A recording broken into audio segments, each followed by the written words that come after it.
अनंत कोटि ब्रह्मांड नायक सदगुरु भगवान के चरणों में कोटि कोटि वंदन, कोटि कोटि प्रणाम। सभी को हर हर महादेव, शंभू शंकर, शंभू शंकर। आज 4-5 रोज में समय मिला है और जैसा मैं बीच में देख लेता हूँ कि पूरे लोग जब सुन लें, या अभी बीच बीच में हो सकता है लोगों के पास समय कम हो, सुनने के बाद ही उसके बाद ही मैं कुछ आगे कहता हूँ, अन्यथा कि आगे आगे देखने से सही नहीं लगता।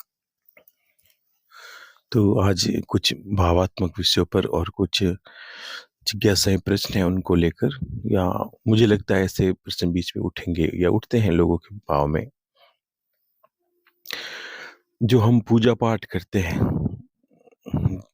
जिस ईश्वर के पीछे हम भागते हैं, जो साधनाएं करते हैं, जो विद्याएं करते हैं, जो क्रियाएं करते हैं, उनका अंत गंतव्य क्या है और हम हमें कब तक करना है, ये जिज्ञासाएं रहती है सब। क्या जीवन भर हमारा ऐसा सामर्थ्य रहता है कि हम साधना कर पाए? क्या हमारा जीवन भर ऐसा सामर्थ्य रहता है कि हम पूजा पाठ कर पाए, मंत्र जप कर पाए, माला कर पाए और अनुष्ठान कर पाए, यज्ञ हवन आदि कर पाए? ये नहीं हो पाता किसी से भी, पूरे जीवन भर किसी से नहीं हो पाता। इसको एक समझना है, बहुत ऐसे बात आपको समझा दी गई है, क्योंकि कोई भी प्रश्न हो, मैंने कहा इतनी चीजें कह दी है, इनमें आपके उत्तर हैं, लेकिन कभी कभी हम विस्तार से नहीं समझ पाते, तो थोड़ा सुन लो, कोई बात नहीं। जब स्कूल में अध्ययन करते हैं, तब क्या होता है कि अध्ययन का गंतव्य है, हम स्कूल गए, हमने अपना नाम आदि अंकित करवाया, हमने स्कूल की जो वेशभूषा है वो ली, वस्त्र लिए, कपड़े लिए, बैग लिए, किताबें ली, बहुत चीजें, पेन पेंसिल और भी चीजें ली सब। क्या वो हमारा गंतव्य? वो गंतव्य नहीं है। क्या वो पुस्तकें अध्ययन करना हमारा गंतव्य? वो गंतव्य नहीं, वो साधन है, सामग्री है। कितनी सामग्री हमें स्कूल लेने की चाहिए? बच्चे, हमें नहीं समझ में आता कि हम छोटे बच्चों के लिए कितनी सामग्री लेते हैं। तो क्या मैं आपसे पूछूं या बच्चों से पूछूं वो गंतव्य क्या है?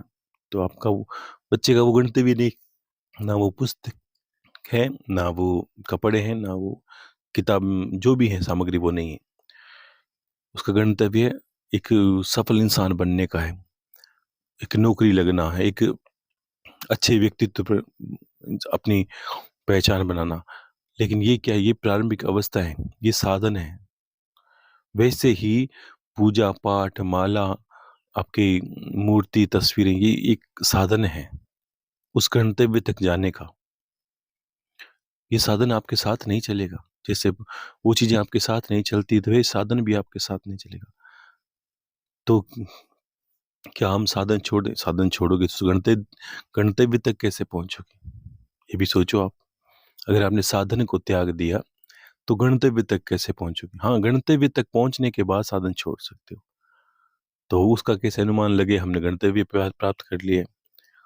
उसका अनुमान ये लग जाता है कि आपने जान लिया ना आज कि हाँ, तो पिछली 1 वर्ष से या 6-7 माह से मैं कहता हूँ कि आपकी पूजा पाठ में जितना समय लगता है, उससे ज़्यादा समय आप ध्यान में, उससे ज़्यादा समय आपको सोहम में, उसका ज़्यादा समय आपको योग आदि क्रियाएं बताइए उसमें ध्यान लगाना है, क्योंकि वो आपका गंतव्य है। तो क्या गंतव्य है योग को जान लेना है? नहीं, योग को जान लेना भी नहीं गंतव्य। तो गंतव्य क्या है?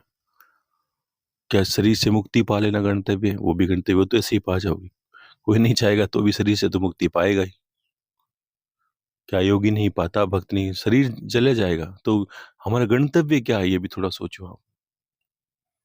तो हमारा गंतव्य ईश्वर की प्राप्ति करना, तो ठीक है। अगर सहज शब्दों में ऐसा भाव रखूं, ऐसी बात समझूं आपको, तो सहज शब्दों में अगर हम समझे तो हमारा मूल गंतव्य क्या है? क्या शरीर से मुक्ति पाना? क्या ईश्वर की प्राप्ति करना? क्या शरीर को गति लगाना, शरीर के कष्ट छुड़ाना, शरीर को दोषों से मुक्त करना?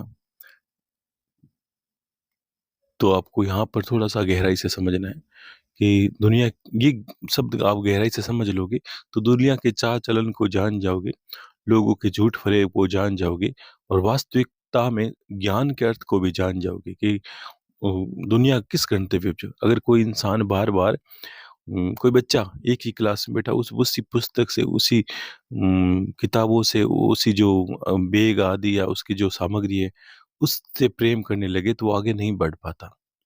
हमारा वास्तविक गंतव्य है द्वैत से अद्वैत को जान लेना। ये बात बहुत पहले आपके सामने की, अब भी सुनो। द्वैत क्या है? ये जो दिखता है।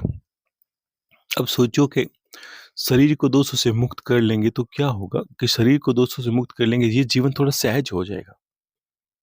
यानी हम जो प्राप्त करना चाहते हैं वो जल्दी, वो ठीक वैसे है अगर स्कूल में पढ़ते हैं हमारे कपड़े आदि मैले हो जाते हैं, हम क्या करते हैं उसको धोते हैं, किताबें खराब हो जाती है उस पे कवर लगाते हैं, हम पूरी साधन सामग्री को एक अच्छा करते हैं ताकि क्या वो हमें लंबे चले। वैसे ही शरीर अगर अच्छा चलेगा, लंबा चलेगा और स्वस्थ रहेगा और एकाग्र रहेगा तो हमें हमें हम गंतव्य प्राप्त करने में आसानी रहेगी। इसलिए ये क्रियाएँ ऋषियों ने लिखी। उन्होंने गंतव्य नहीं लिखा कि अगर आप ग्रहों के दोषों से मुक्त हो जाओगे तो आपको मुक्ति मिल जाएगी। ऐसा किसी ग्रहों के वर्णन में नहीं है।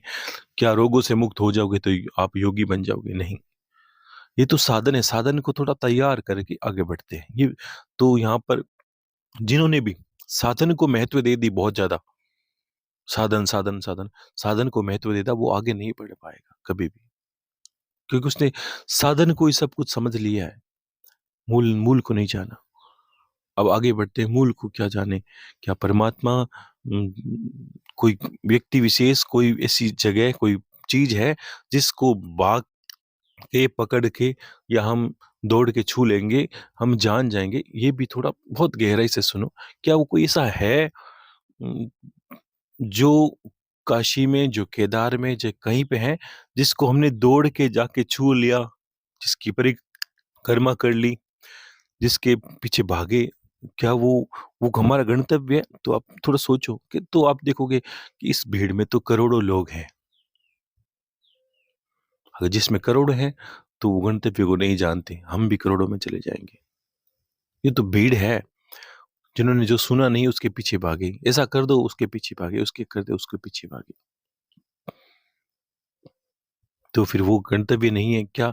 वो गंतव्य पहले तो ईश्वर, अगर व्यक्ति विशेष या जगह विशेष को महत्व देने लगे आप, तो आप ईश्वर को नहीं जान पाओगे। दोषों को जान जाओगे, आप दोषों से निकल जाओगे, पीड़ाओं से निकल जाओगे, ये सही है। लेकिन गंतव्य की बात कर रहे हैं हम आज आके, पूजा पद्धति ये कहाँ तक, कब तक, कितने समय तक? तो आपको यहाँ थोड़ा ये समझना है कि ईश्वर नाम की जो सत्ता है, जो एक चेतना है, वो बाहर भ्रमाती है, बाहर भ्रम है उसका।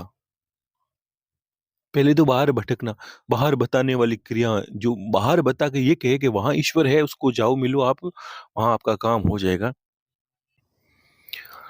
कोई भी इंसान जब तक उम, कोई कार्य करता है तो उस गंतव्य तो होता है ना, तो उस वो गंतव्य आपको महसूस करना है। जो बाहर साधन के पीछे दुनिया भागती है, कोई आपको साधन बताता है कि ये जाकर ये परिक्रमा करके तुम योग को उपलब्ध हो जाओगे, ये परिक्रमा करके तुम आपको ईश्वर को मिल जाओगे, तो ये सब एक भ्रम भ्रम है।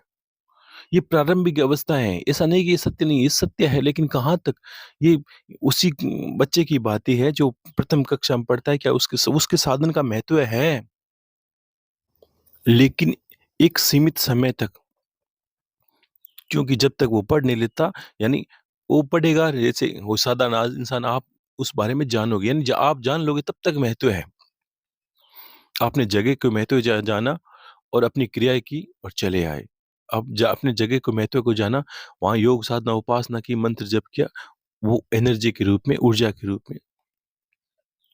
तो वो जो ऊर्जा है वो तो ब्रह्मांड में व्याप्त है, वहाँ घनीभूत है, थोड़ा ये है। अगर आप में वो बहुत ज़्यादा हो जाएगी, तो आप कहीं बैठोगे तो आप जहाँ बैठोगे वही तीर्थ स्थान बन जाएगा। तो हमारा गंतव्य क्या है? देखो, शरीर गंतव्य नहीं है, शरीर से परे की चीज़ें हम कर रहे हैं।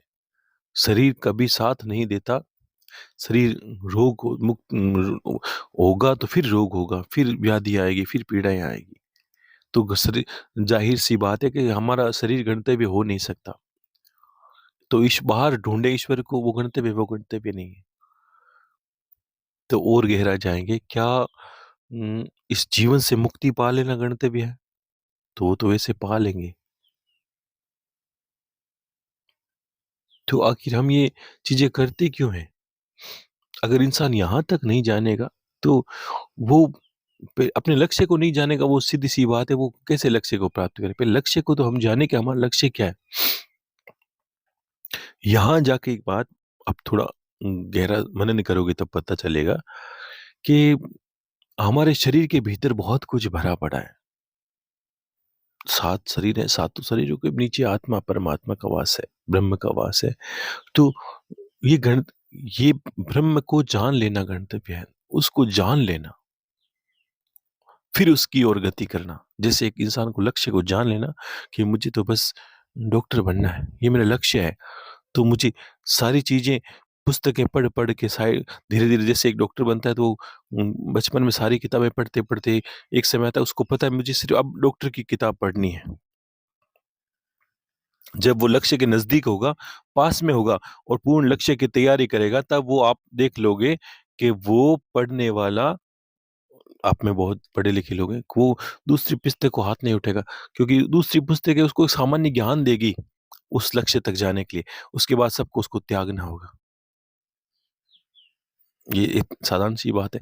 देखो सामने जब छोटा बच्चा होता है तो वो 5-7 तरह के विषय पढ़ता है। बड़ा होगा, बनना उसको डॉक्टर है, वो फिर थोड़ी पुस्तकें और पढ़ता जब उसको एक समय होता है जब उसके आजकल एग्ज़ाम होते हैं वो आप देखना बच्चे जो डॉक्टर बनते हैं उसको पीएमटी ऐसे तरह के एग्ज़ाम हैं बहुत तरह के। अब देखो वो एग्ज़ाम देता है तब उसको उसके जो काम के वो विषय आने लगते हैं। उससे वो हटेगा नहीं, उसको फिर गणित नहीं पढ़ना और भी विषय नहीं पढ़ना, संस्कृत नहीं पढ़ना। क्यों? कि नहीं, अब उसको गंतव्य के पास है, वो उसने पढ़ लिया जितना जितना ज़रूरी था उसने पढ़ लिया। वहीं अगर कोई गणित का विषय का छात्र है तो उसको ये विज्ञान के विषय हटाना पड़ेगा क्योंकि उसे पता है अब मेरा गंतव्य पास में, वो तो एक साधन था मुझे यहाँ तक पहुँचाने के लिए। तो वैसे ही गुरु का ज्ञान है कि आप द्वैत को जानते-जानते द्वैत को जानो-जानते, अब उसको ज़रूरत है उतना ही पढ़ना है। और मूल अपने उस विषय पर ध्यान देना है जो उसका जो आपका लक्ष्य है।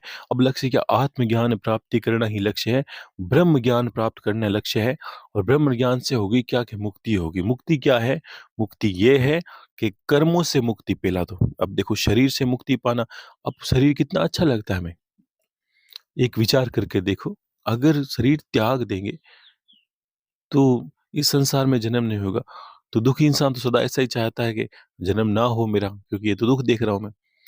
अगर मान लो कोई सुखी है, किसी के पास संपत्ति सुख जो सुख भोग रहा है, क्या वो ऐसा सोचेगा कि ये शरीर फिर ना आए? और क्या जो भक्त होता है उसको ये अधिकार नहीं होता है कि वो फिर वापस जन्म ले या भक्ति के विषय में ले या संसार का सुख भोगने के लिए जन्म ले, उसकी क्या कामनाएँ भी रह जाए तो क्या होता है? देखो यहाँ जाके ऐसा होता है कि आपने देखा कि एक लोक है जहाँ पर सूक्ष्म आत्माएँ बहुत विचरण करती है। आत्मा क्या मुक्ति क्या आत्मा कर्मों के बंधन में रहती है ना, एक साधारण इंसान और एक महापुरुष की बात करते हैं, कर्मों के बंधन में रहती है, तब वो कर्म के आधार पर जन्म लेती है और मजबूरी में वो नहीं चाहती लेकिन उसके कर्म इतने हैं कि वो जीव-जंतु, पशु-पक्षी सब योनि में भटकती रहेगी। मनुष्य तो उसका एक काल चक्र की भांति चक्र आएगा तब मनुष्य की योनि का नंबर आता है तब वहाँ वो मनुष्य योनि जन्म लेता है कर्म योनि में। बाकी वो जो भोग्य योनि है वहाँ पर वो पशु पक्षी क्यों कि कर्म के आधार पर भोगना पड़ता है जन्म लेता है। और हमने योग कर्म क्रियाएँ और क्रिया योग ये सब चीज़ें करके भक्ति करके योग के द्वारा ईश्वर की प्राप्ति कर ली है, ब्रह्म को जान लिया है, ब्रह्म ज्ञान को जान लिया तो क्या होता है? तो फिर जन्म नहीं होता, ऐसा नहीं है। आत्मा फिर कर्म बंधन से मुक्त होती है। वो एक खुद चिदानंद स्वरूप बन जाती है, वो खुद एक परमेश्वर स्वरूप बन जाती है, हर किसी की आत्मा जो यहाँ तक योग को जानता है। वो सूक्ष्म चेतना की, जैसे आज अगर कोई महापुरुष चाहे, सूक्ष्म रूप में जो हमें दर्शन देते हैं चारों तरफ, वो चाह के भी कहीं जन्म ले सकते हैं और अपने जीवन का खुद निर्धारण कर सकते हैं। उनके पीछे कर्म बंधन नहीं है। बात समझे? जैसे ईश्वर प्रकट हो सकता है, वैसे भी महापुरुष चाह के कहीं प्रकट हो सकते हैं। उनमें कर्मों का बंधन नहीं लगता। वो जीवन में भी चेतन रहते हैं, पिछले जन्मों से लेकर, क्योंकि उन्होंने वो खुद निर्धारण करते हैं कि मेरा जन्म कहाँ हो, कैसे हो, कैसे मैं जीवन जीऊँ और कैसे मैं ये साधनाएँ पूरी करूँ। यहाँ से नीचे नहीं गिरेंगे, तो क्या होता है कि आप किसी योनि में जन्म लेते हैं। मान लें आपने पूर्ण रूप के जो ज्ञान को नहीं पाया, ब्रह्म को नहीं जाना, या हमें आत्मज्ञान नहीं प्राप्त हुआ, तो हम जन्म लेते हैं, लेकिन एक अवस्था में हमें स्वतः वो ज्ञान हो जाता है कि हमें अपने आप ही शरीर भान करवा देता है कि हमारी ऊर्जा शक्ति या हमारा ऑरा भान करवा देता है कि हमने कम करने से या कम पूजा पाठ या भक्ति करने से तुरंत ही हमें दिव्यता प्राप्त होने लगती है। क्यों? हमने पीछे जन्मों से किया होता है। हम वो सुनते हैं ना, ये तो जन्मों की भक्ति है। वैसे ही यहाँ से वो नीचे नहीं गिरेगा, और नहीं गिरेगा तो अपनी यात्रा चालू रखेगा। अगर इसी जीवन में प्राप्त कर लिया है, तो क्या, मैंने कहा वो मुक्त हो जाता है। मुक्त का अर्थ क्या है? वो कर्मों के बंधन से मुक्त होता है। उस पे फिर ये नियम लागू नहीं होता प्रकृति का, या कि कर्मों के आधार पर उसका जन्म होता है। नहीं, वो चाह के प्रकट होता है। जैसे ऊर्जा है, वैसे ही वो चाह के प्रकट होता है, क्योंकि उसने कर्म, सारे योग द्वारा कर्मों को नष्ट कर दिया है।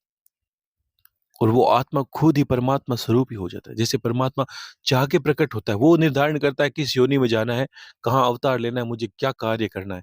ये तक एक साधारण इंसान तक कर सकता है, क्योंकि उसमें वो प्रारूप है।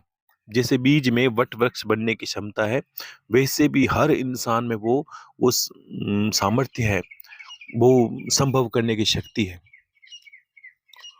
और यहाँ जाके गुरु का काम पूर्ण होता है कि उसको वो ये बताए कि ये जो जन्म है, कर्मों से मुक्त होकर अपने आत्म स्वरूप को जान लेना, आत्मज्ञान को जान लेना, ब्रह्म को, मूल स्वरूप को जान लेना, ना कि जगह-जगह भटक लेना।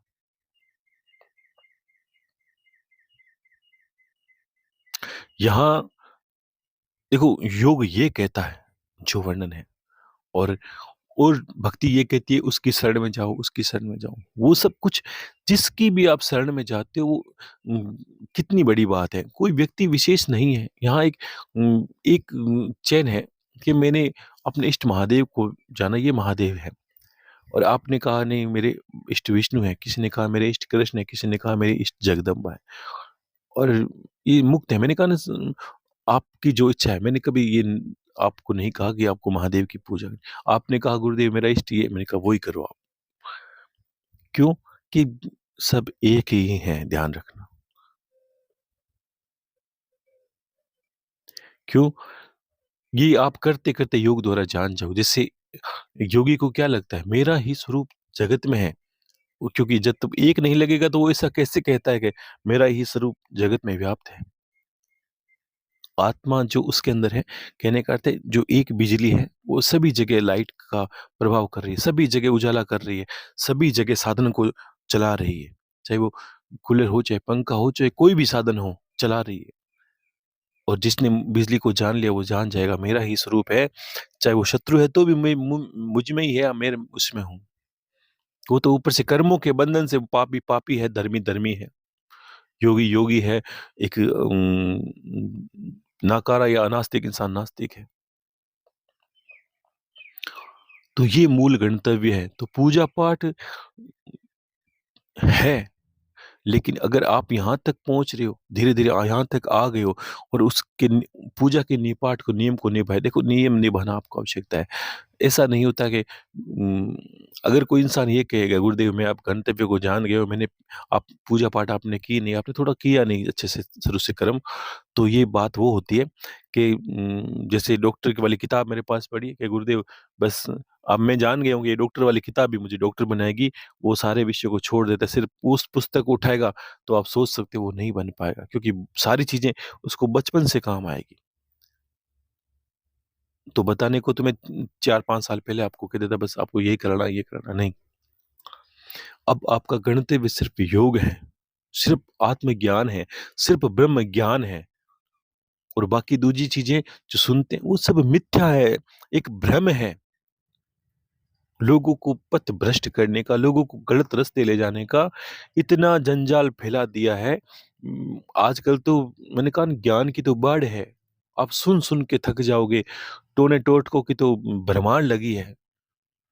कुछ पिछले कुछ समय से मैंने फ़ोन को देखा बहुत घुमा-घुमा के तो आप मानोगे नहीं लोग क्या-क्या बता रहे हैं। जो मुख में निकला वो बता दिए ये कर लो और ये कर लो, आप वशीकरण कर लो, आप तंत्र-मंत्र कर लो, आप शत्रु का नाश कर दो, आप कितनी बड़ी बात है लोग कहते हैं कि शमशान काली को सिद्ध कर लो और कोई कहे उसके काली को सिद्ध कर लो और उसके सिद्ध कर लो, उस भैरव को सिद्ध कर लो। कहाँ जाओगे सिद्ध करके और कौन होगा जो सिद्ध आपके? किस शक्ति को आप सिद्ध कर पाओगे और कौन आपके कंट्रोल में होगा? आप ये कर लोगे, उसको प्राप्त कर लोगे, आप उसकी शरण में जाओ और वो साधना करो, वो साधना करो। ये सारा षड्यंत्र है, सारा कुछ कूड़ा-करकट है। सब कुछ कूड़े में नहीं डालोगे, तब तक आप गंतव्य को नहीं प्राप्त करोगे। आपको खुद को चयन करना है, आपका इष्ट, उसकी सेवा करते-करते, उसकी पूजा-पाठ, उसका यज्ञ हवन आदि जो बताए वो क्रिया करते-करते आपको यहाँ तक आना है और यहाँ आने के बाद सब चीज़ों को पीछे-पीछे समय कम देते जाना है। वैसे पुस्तकें कम होती है ना, वो बच्चे की बात क्यों कही, थोड़ा समझो आप इसको। ये मत डरना कि गुरुदेव आजकल मैं पूजा बहुत वो देखो आप में हो जाएगा। अगर ध्यान में आपका मन लगने लगा, तो आपकी पूजा में कमी आएगी, आप ध्यान रखना। तो इसको आप दोष नहीं मानना। लेकिन 10 मिनट जब भी 10 मिनट ही आपको समय मिलता है पूजा करने का, तो 10 मिनट पूजा करने के बाद जो 1 घंटा ध्यान आदि करते हो, उसमें अगर शांति मिलने लगे, तो आपका यात्रा सफल है, ये ध्यान रखना। ये अभी लोगों का प्रश्न है विशेषकर। तो इसमें दोष नहीं है, आप गंतव्य की ओर जा रहे हो, क्योंकि वो पूजा का आप जो फल है वो यही है। बाहर समर्पण है। आप ऐसा नहीं कि 24 घंटे गुरु की पादुका सर पे रखोगे, ऐसा नहीं है। एक एक लक्ष्य है। गुरु तो है ही क्या कहें कि उसकी उसका वो है तो सब कुछ है। तो जो भी समय मिले जैसे एक समय है, मैं सुबह उठा है मैंने धूप किया, दीप किया, प्रणाम किया, बड़ी श्रद्धा मन से हे गुरुदेव बस सब आपकी कृपा है कि सब कुछ जान रहा हूँ, सब आपकी दया है कि सब जान रहा हूँ और आशीर्वाद रखे सदा अपने शिष्य पर कि मैं अपने गंतव्य को प्राप्त करूँ। ये संसार के चलन में चलता-चलता और फिर आपको सबको मैंने कहा ना सबको शांत होकर सबको माफ़ कर देना है बस क्योंकि है ही काल्पनिक तो क्यों किसी को लेके ध्यान में जाओगे? नहीं तो क्या होता है गुरुदेव वो ये है, वो ये आप कुछ नहीं आपको सबको माफ़ करना है। क्यों? कि मूल में जाओगे तो आप जिसको गाली निकालने वाले हो वो ही आप ही हो ध्यान रखना।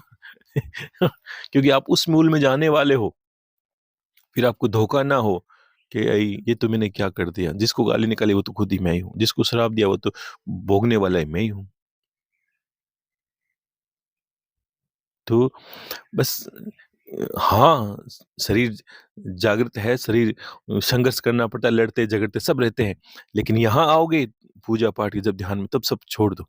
बाहर संसार व्यवहार करना पड़ता है, अगर दुकानदार हो तो ग्राहक से व्यवहार करना पड़ता है। ये करोगे तो आप उलझ जाओगे, जीवन को नहीं जी पाओगे। वो व्यवहार करो, जब आप यहाँ आओ पूजन के पाठ, तो पूजन-पाठ करके बस ध्यान में, उस वक़्त सब छोड़ो थोड़ा-सा हँस दो बस ये ऐसे ही चलता रहेगा और जैसे ही आप मुस्कुराओगे यानी अंतर से आपने क्षमा कर दिया। क्षमा ही कर दिया, ये मान भी लिया नहीं वो सब नाटक है। जग रंगमंच के ऊपर क्यों संत महात्मा बार-बार कहते हैं ये संसार रंगमंच है। क्यों? कि उन्हें पता है कि जैसे नाटक खत्म होगा तो हम अपनी वेश पे उतारेंगे।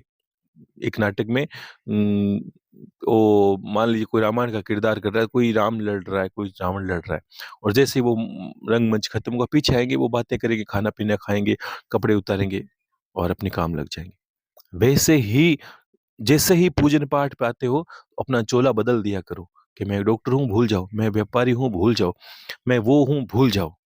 आप कुछ नहीं हो, आप सिर्फ़ परमात्मा का अंश हो और परमात्मा स्वरूप हो, निज स्वरूप हो। बस ये भाव करके एक भक्त हूँ, परमात्मा हूँ, जो भी अच्छा भाव आपके अंदर है, तो वो भाव लेकर बैठो और भूल को ये सोचो रंगमंच पे सुबह उठा, मैंने तैयारी की और अब मैं तो एक बात सोचो कि भगवान के साथ एक लीला शब्द बना, ये मैंने काफ़ी बार विस्तार से कहा, फिर सुनो। लीला का मतलब नाटक। ईश्वर जानता है मैं नाटक कर रहा हूँ। मेरी मैया ने माखन नहीं खिलाया, मैं रो रहा हूँ। मुझे किसी ने ये कहा, मैं खेल रहा हूँ। वो क्या उसे क्या ये इतना भोला ईश्वर है कि उसे पता नहीं कि ये क्या हो रहा है, मैं क्यों रो रहा हूँ, मैं क्यों मटकियाँ फोड़ रहा हूँ, मैं क्यों माखन के लेके आया हूँ। जो जगत का पालक उसको कौन से माखन की आवश्यकता है। लेकिन वो जानता है, लोगों को खुशी मिलती है वो काम करना है। वो लोग चाहते हैं मैं नाचूँ तो मैं नाच रहा हूँ बस। क्या उसे पता है मेरा ही नाटक है, मैं ही नाचने वाला हूँ, मैं नचाने वाला हूँ। तो सबके अंदर वो कला है। वो जान जाता है कि हाँ, ये सब लीलात्मक है, कुछ नहीं है, सारा भ्रमाता है। सुख-दुःख ये सब सब कुछ वो पिछली बार की बात सब काल्पनिक लगता है। जब यहाँ तक आओगे, पूजन-पाठ सब सब जुड़े हैं, सबको आप अ, थोड़ा-सा हँसोगे, थोड़ा बैठोगे तो शांति से आपको लगेगा सब निकल गए आपके मन से और फिर आप अपने स्वरूप में आ जाओ और धीरे-धीरे शांति से क्योंकि वही कूड़ा-करकट है, अगर वो साथ में लेके बैठ गए तो मन का एक द्वंद है। उसने मुझे ये कैसे कहा तो फिर मन चुप रहेगा नहीं। वो बात वो वहाँ तक ले जाएगा। ये हो गया तो वो कर दूँगा और वैसे कर दूँगा, ये करके ये मन का वो जाल बुनता रहता है। जब तक आप ना माफ़ नहीं करोगे। आप ये मान लिया वो जिसका ये मान लेता है कि ये सब नाटक है, एकदम बकवास है। व्यवहार करो, खेलो, कूदो, सब कुछ करो। लेकिन जब बैठो तब ये ध्यान रखो कि वो सब तो ऐसा ही था। उसका कोई लेना-देना नहीं है इस जीवन से, उस जीवन से। क्या भगवान योग नहीं करते थे? क्या भगवान पूजा हाँ, जब वो बैठते थे तो उन्हें पता है वो चीज़ें जो मन है उसको नहीं सताता क्यों उसने पता है मन को पता जिस दिन चल जाता है कि ये सब नाटक है, मन क्यों द्वंद करेगा बताओ? और ये मन को यही मनाना है आपको कि बस ये कुछ नहीं ये नाटक है, तुम इसके फेर में उलझो मत, तुम अपना राम का नाम लो। तब जब भी ध्यान में बैठो, ये बहुत अच्छी एक शैली है, बस बहुत आसानी से हो जाती है। तो संसार का व्यवहार संसार की जगह रह गया, परिवार को चलाना व्यवहार अपनी जगह रह गया, लेकिन बैठो तब ये सोचो कुछ नहीं है। ना उस कुछ ही को लेके बैठो सुख है, मुझे ये पीड़ा है, नहीं तो ये मुझे भगवान बैठते ये करोगे, मेरा कैसे होगा, मेरा कैसे होगा, मेरे कैसे आप नहीं रहोगे तब भी कुछ सब कुछ होगा, आप रहोगे तब भी सब कुछ होगा। हम भ्रमाते हैं, हमारी पीढ़ियाँ चली गई कि हम नहीं रहेंगे तो पता नहीं बच्चे कैसे जिएँगे, तो हम जी रहे हैं ना, कोई नहीं, ये संसार चलता रहता है यहाँ पर। ठीक है ना? तो गणतव्य यही है और गणतव्य को छोड़कर इस आज लोग भक्ति करते हैं, अशांत हैं, भक्ति करते हैं, रो रहे हैं, तो इसका मूल अर्थ वो भक्ति नहीं करते। अगर भक्ति करते वो आनंद से फिर बैठते, क्योंकि उन्होंने लीला को समझा नहीं, उसने ये संसार के द्वंद को समझा नहीं, संसार के जाल को नहीं समझा, माया के स्वरूप को नहीं समझा। धीरे एक बार नहीं होगा और धीरे-धीरे में हो जाएगा। यही यही गंतव्य है, इसीलिए हम पूजा-पाठ करते हैं। ये लोगों के प्रश्न है, क्या लोग भूल जाते हैं कि गुरुदेव पहले जितनी पूजा आज नहीं हो पाती, तो क्या होता है, हाँ, ध्यान तो मैं 1 घंटा करता हूँ 1 घंटा करता हूँ और पहला पूजा नहीं होती। तो मैंने ऐसा थोड़ी बोला था कि वो 4 घंटे की पूजा भी करना है, अब 3 घंटे ध्यान करना है, फिर रात को ऐसे शयन करना है, वो क्रिया करनी है, तो आपके 12 घंटा मैं माला में लगा दूँगा। नहीं, ऐसा करने की आवश्यकता नहीं। यहाँ पहुँचोगे अपने मैंने कहा ना समर्पण है पूजा। उसको श्रद्धा भाव से करो। अर्जुन और मैंने वो भीम वाली एक बात की थी, आपको पता नहीं वो भीम बाहर ही बैठा था। आपने सुनी हो, कहीं अमृतवाणी में कही है और ईश्वर पूजा स्वीकार कर लेता है। वैसे ही अगर 10 मिनट सच्ची श्रद्धा से पूजा करोगे, माला करोगे, वो 10 मिनट मान्य हो जाएगी। शुरू में आवश्यकता ज़्यादा पड़ती है क्योंकि हमारे मन के विकार है। शुरू में ये कोई इंसान वो जान नहीं पाता कि अरे! हमें वो पुस्तक पढ़नी है, हमें तो ये चीज़ों का लिखा था नहीं, क्यों पढ़नी है?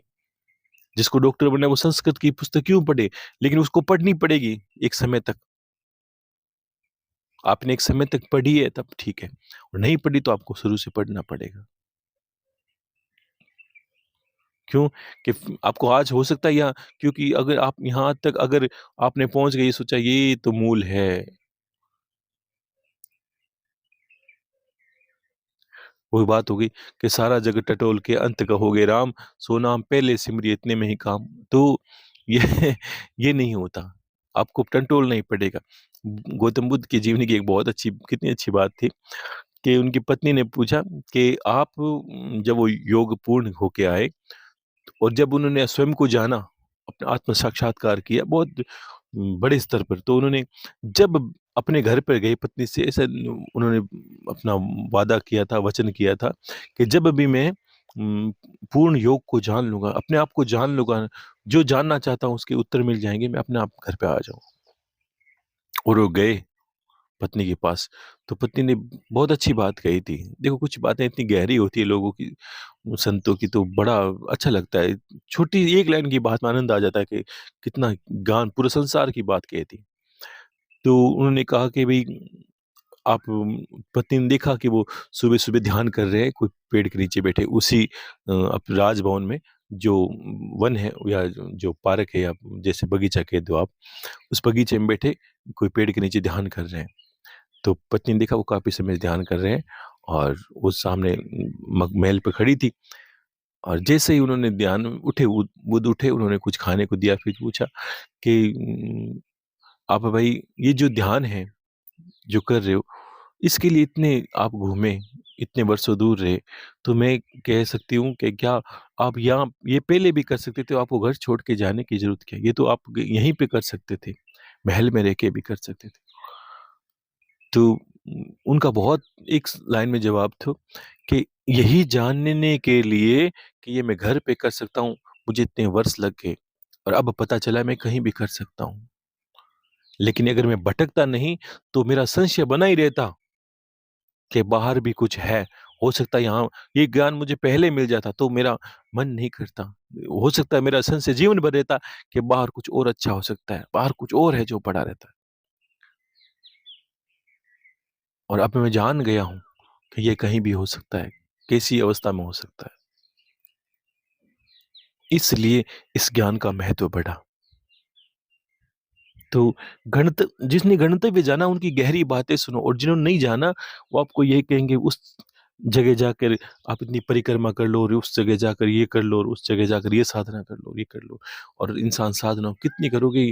हमारे धर्म में देवी देवताओं का चित्रण इतना बड़ा है, सबकी महिमा विशाल है, सब सब परम है, कोई छोटा बड़ा नहीं और सभी गणतव्य। लेकिन ये है क्या? एक ये उदाहरण की बात है, कितनी बार-बार कहना पड़ा है कि एक बिजली के टावर से सभी कनेक्शन है और सभी का अस्तित्व बराबर है, करंट कहीं भी लगेगा, जाइए आप। इसका अर्थ क्या है? कहीं भी जाओगे और उसकी उसका नाम लेके उसकी उसकी छवि अंतरात्मा में बिठा के या आत्म रूप उसी को जानकर, गणतव्य यानी इष्ट है। जैसे मैं ध्यान करूँगा तो गुरुदेव और महादेव को अंतर देखना शुरू करें, बाबा को अंतर देखना शुरू करूँगा, क्योंकि वो मेरे लक्ष्य बन गए, वो भीतर ही हैं। आपने जगदम्बा को जाना, वो उसको धीरे अंदर देखो, उसी का चिंतन करो, उसी का ध्यान करो, उसी के नाम पर आधार पर ये योग शुरू करो, उसी के आधार पर ये क्रिया करनी शुरू करो। और सोचो ये क्रिया है, मुझे जगदम्बा की ओर ले जाती है। सोचो ये क्रिया है, वो मुझे शिव की ओर ले जाती है। जो आपका गणतव्य है उसको मान लो वहाँ पर, तो कितना आसान जीवन बन जाता है। तो इससे आपको सब चीज़ों से मुक्ति मिल गई अपने आप ही। तो आपने जंजाल को जान लिया, कहाँ-कहाँ कीचड़ है, कहाँ कांटे लगे हैं, आपको उस मगर मार्ग पे चलना ही नहीं, आपको तो एक बाग-बगीचे पे चलना है। आप नंगे पाँव चलोगे तो भी काँटा नहीं लगेगा। कबीरदास जी कहते थे, "ये संसार झाड़ और झांकर उलझ उलझ मर जाना जी।" क्यों? कि यहाँ तो ऐसा है कि सुलझने के लिए जाओगे तो कोई एक आपको तैयार मिलेगा, कोई साधु के रूप में, कोई संत के रूप में, कोई आजकल तो मैंने कहा ना इतना बाढ़ आई है ज्ञान की और संतों की। लेकिन सच्ची बात बताऊँ, किसी के शब्द को सुन के हृदय में शांति नहीं मिलती। मैं ऐसा नहीं कि मैं अपने ज्ञान को परम मान के किसी को सुनना नहीं चाहता, अच्छा लगता है। देखो ये एक तृप्ति है कि ज्ञान की पूर्णता है ही नहीं। बहुत अच्छा लगता है कोई और अच्छा कहे, लेकिन क्या करें कोई कोई कहे तो सही, कोई कहे तो सही जिसके शब्द कलेजे में लगे, एकदम अंतर में सुनने का मन करे। यहाँ कोई टोट के बताता है, कोई माला का कोई रूप बताता है, कोई किसी को कुछ बरगलाता है, कोई रोते हो जाता है, उसको वो तो वही बात हुई जैसे आपने आज का आप सर दर्द किया, मैंने ₹10 लिए आपको एक सर दर्द की गोली दी, आप सर दर्द ठीक कर गए। कल फिर आओगे और आपने कहा पेट दर्द किया, मैंने फिर ये तो मेरे कमाने का ज़रिया हो गया, मैंने फिर पेट की गोली दी, फिर बुखार की गोली दी, फिर ये कर पैसे लेते गया।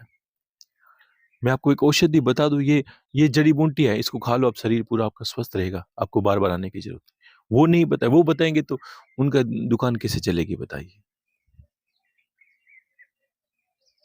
तो ये प्रसाधन हो गया है और मंदिरों में तो भीड़ लगी है, सर फूट रहे हैं क्योंकि दुनिया अब अंत की ओर जा रही है। क्यों? अब तो ये कैसे मानो आप, ये भविष्यवाणी मानो, ये ज्ञान का भक्ति का ये सब, ये आने वाले 4 5 वर्ष 6 वर्ष या ज़्यादा 10 6 7 वर्ष मान लीजिए, ये अंतिम चरण ही है जो दिख रहा है। ये कि जब लो फड़फड़ा के दीपक जब बुझने वाला था ना, तब लो उसकी लो बहुत फड़फड़ाती है। वैसे ही आज धर्म की वो ऐसे ज्ञान की दृष्टि स्थिति हो गई है। ये अंतिम लोग, इनका सबकी हाय लगेगी लोगों को, कि लोगों ने क्या चाहा, ये लूट-लूट के क्या दे दिया। वो तो अबोध हैं, जानते नहीं हैं। किसी को वेशभूषा में देख के पास में जाएँगे, कोई भूखा तो रोटी के पास ही जाएगा। अब उसे क्या पता रोटी में ज़हर मिला है।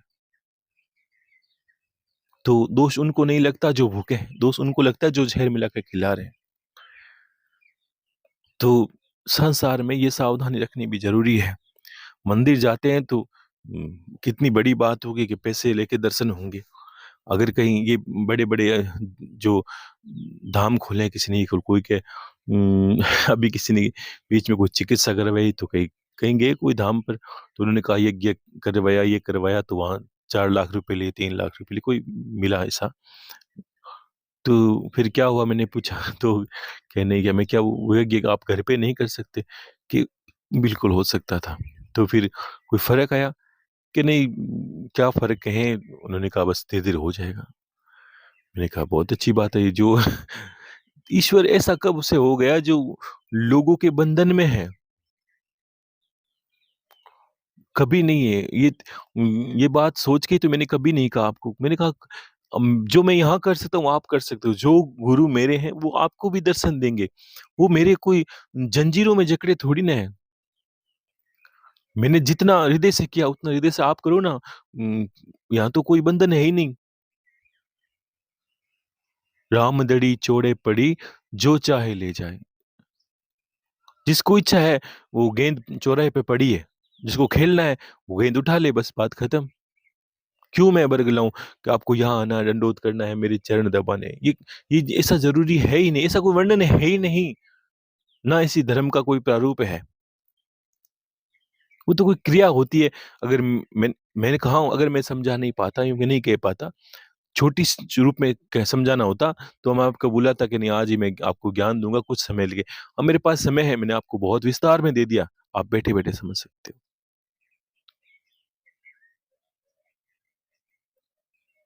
तो ये यहाँ यहाँ भटकने की संसार में आवश्यकता, ईश्वर के लिए भटकना पड़ा तो फिर संस माया में और ईश्वर में फ़र्क क्या रहा? माया के लिए भटकना पड़ता है, सुना है मैंने। पैसे के लिए, संपत्ति के लिए, संतति के लिए, स्त्री के लिए, सबके लिए भटकना पड़ता है। वो सुना है और होता है तो संसार में। एक चाहिए वस्तु तो दूसरी जगह जाके लाना ही पड़ता है। लेकिन ईश्वर के लिए भटकना ये शब्द कभी नहीं है कि ईश्वर के लिए भटकना, नहीं भटकना पड़ता। मूर्ख हैं वो लोग जो ईश्वर के लिए भटकते हैं। क्यों? कि उन्हें अभी तक सच्चे गुरु से भेंट नहीं हुई। किसी ने भी एक तार ऐसा बोला होगा, कोई संत बताओ, कोई ऐसा किसने नहीं, ये सारी संतों के विरोध में बातें बोल रहे हैं। उनके लिए किताबें हैं पास में, बोलने से पहले वो किताब उठा लेते हैं, ये देखो यहाँ लिखा है, ये उस पुराण में लिखा है। और मनन, सारी पुराणों का मनन, अब उनको कौन बताए कि क्या इसमें गलती हो गई, क्या सही वो हो सकता है कुछ ना हो, लेकिन वो किताबें भी आज इनका कमाई का ज़रिया बन गई है। एक भागवत पुराण करोड़ों की मुक्ति नहीं कर पाई। करोड़ छोड़िए, गिने-चुने लोगों की मुक्ति नहीं कर पाई और आपकी भी नहीं कर पाई, क्योंकि उनको पढ़-पढ़ के आप कहाँ पहुँच गए ये तो हमें दिख रहा है। लेकिन दुनिया कहाँ पहुँच गई वो आपको नहीं दिख रहा है। तो बचना भी ऐसे लोगों से ज़रूरी है, क्योंकि इनके कर्म हैं, देखो कर्म इंसान को गंतव्य तक ले जाते हैं। अगर सच्चे मन से ईश्वर की भक्ति करोगे तो सब कुछ होगा, और कपट रख के कर दोगे तो वो उसका दंड भी आज नहीं तो कल ईश्वर देता ही है। हमें इनसे मतलब नहीं कि ये इनको दंड मिले कि नहीं मिले। हमने चतुरता बतलाई, हम जान गए हैं कि हमें इनमें नहीं फंसना है, हमें अपना काम करना है, हमें अपने गंतव्य का पता चल गया, अब हमें जाना नहीं है, बस इतना ध्यान रखना है। ठीक है? तो ये प्रश्न है, ये भावनाएं हैं कि पूजा पाठ कितनी करें, क्या करें, छूटे कमजोर, ये आपके मन के द्वंद है, चिंता ना करिए। मैंने कहा ना, समर्पण 1 मिनट का ही बहुत होता है, लेकिन करना शुरू से था। अगर पहले, अगर ये बात मत करना कि हाँ गुरुदेव ये बात सुन ली इसलिए मुझसे अब ये नहीं होगा, मैं तो ये करूंगा, नहीं। मैंने कहा ना, वो आपकी विवेक पर निर्भर करता है कि अब आपने कितना पीछे अध्ययन किया है, या सीधी वही पुस्तक उठाना चाहते हैं कि बस